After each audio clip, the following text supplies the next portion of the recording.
Düz durlar, düz tursana birlikte. Düz karmak tursana düz.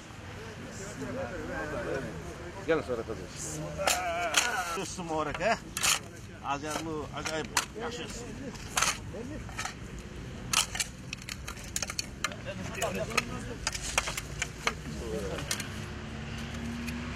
Özgön'den gelgen maşaveliktir var he?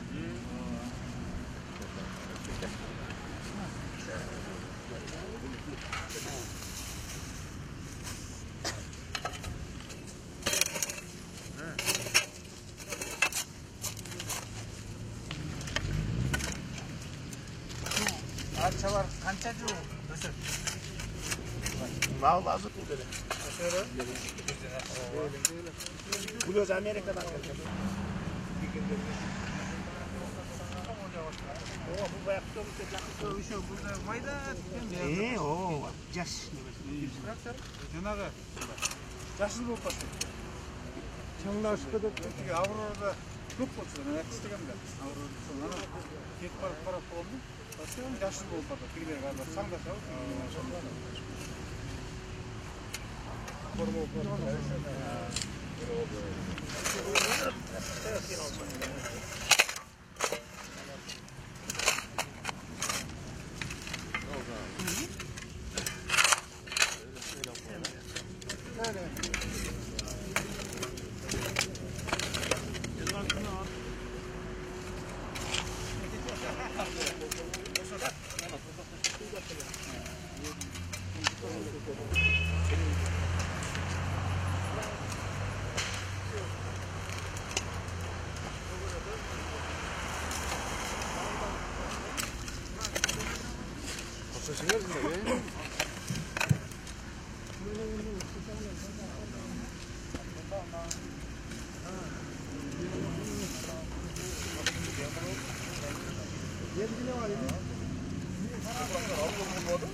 Bu жазғы талашық жұмыстап қойып өзімізді бағдарақ тегіп жашыландыру мақсатымен келдік.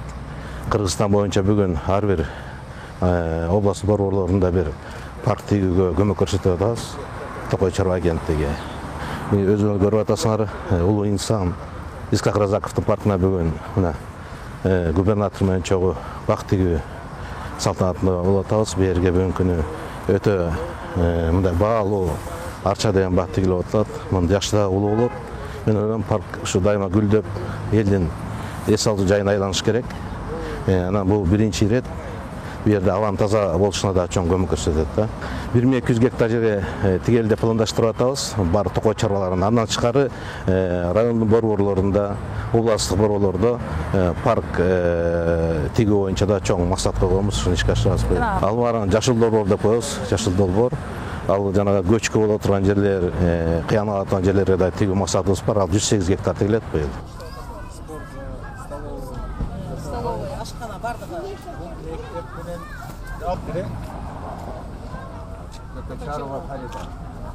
Бұл эжекелердин бул жака келгенибиз, булар менен биз тыгыз байланышта иштейбиз. 2 жылдан бери мына бул киши Газаврайын окуп иштегенден бери мамилебиз бири-бирибизге жакшы болуп, бүт берген көчөттөрдүн 85 эң төмөнү болду. Менден болгон баарын биз жардамга берген. Ал нар жакта кетсак, бала бакчада. Ошо жолдон баштап берилген көчөттөр бар, ошо көчөргөн көчөттөр. Өнөк. Таза абада болуп калат, жакшы болот. Tamam.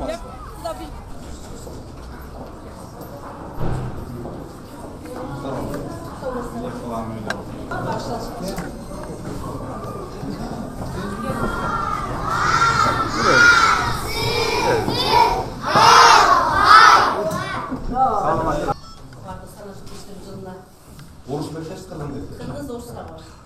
Bu klasik kırıldı mı orus? Orus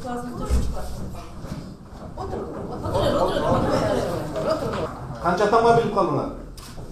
Bitirebilirsiniz mi? 35. Vay man sen öğrenci bir 30 üretken var kaçı?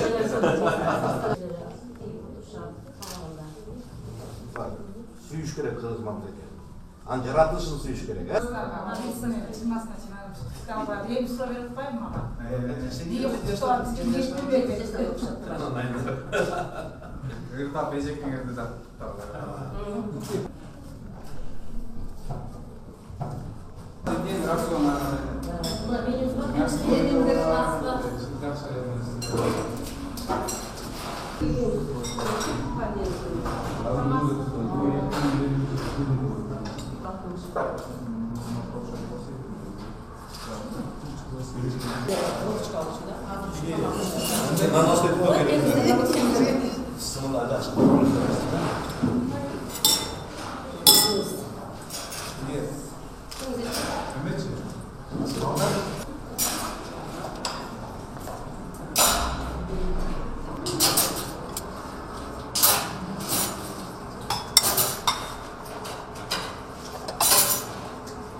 Şu dış polak bir düştüğünde kadar kalasa dış polak. Kaç tane oturursun? 3 yıl oldu. Bunlar Arazi rayonundan mekteplerinde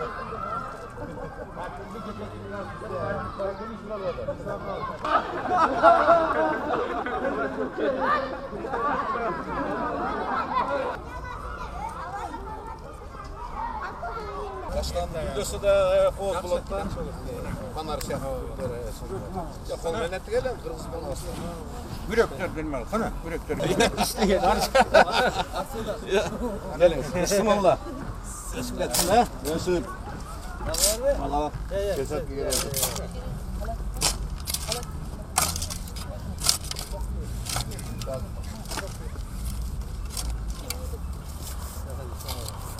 Hurmatlı gubernator koştukken bak ölçü gerek.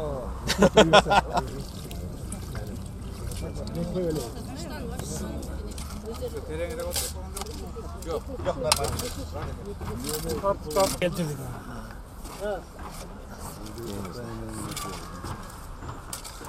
Kaçtan der, kaçtan da. Yaşaya, Bagdara, Oğuz'da. Ya Lunkalı koyarlar, su toktağında olur. Lunkalı koyarlar. Zeki, onu gömdün taşa koymalı, bir laf attı.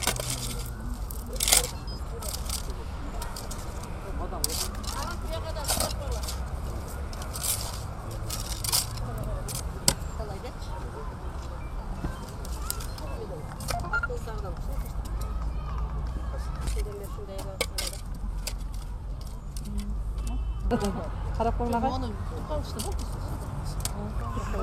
Sen o git saklayıp kara men. Sen öyle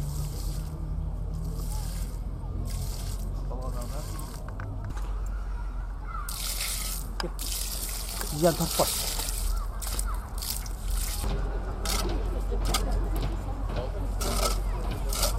fazla. Şu kaçtı yerge bir de sektir alsam eken de öyle şu boş yerden izlep kalam. Buna canı lise sabar. Bu yıl jaz ayı gelip kaldı. Bayağı өлбөгөн жанга жазда келет, күздө келет дегенде кыштан аман эсен чыгып, буюрса мына жаз келип, көчөт отургузуу иштери башталды биздин областта.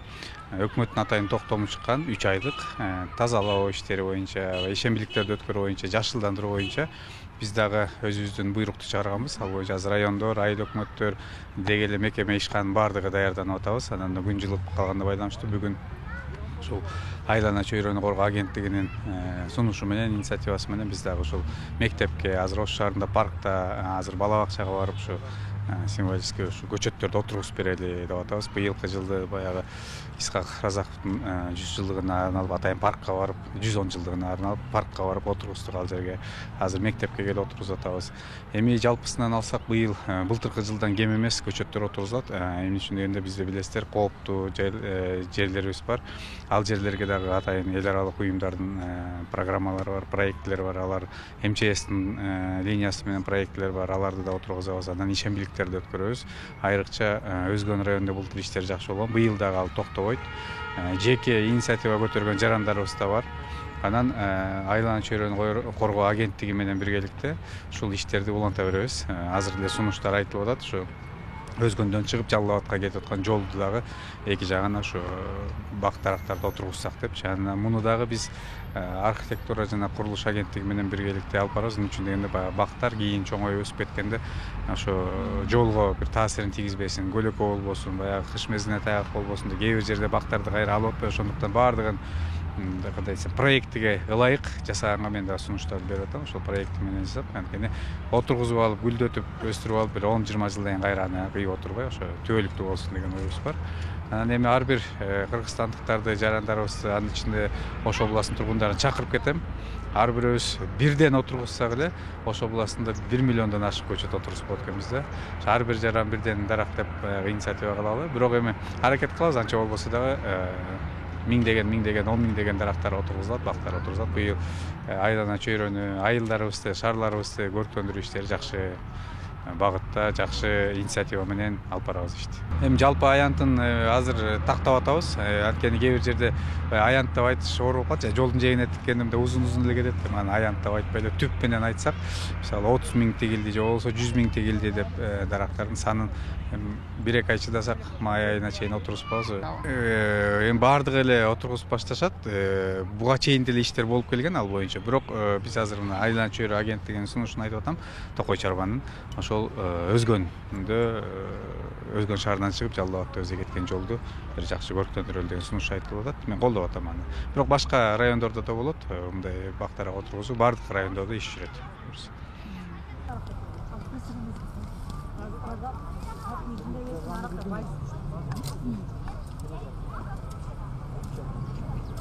Spit op.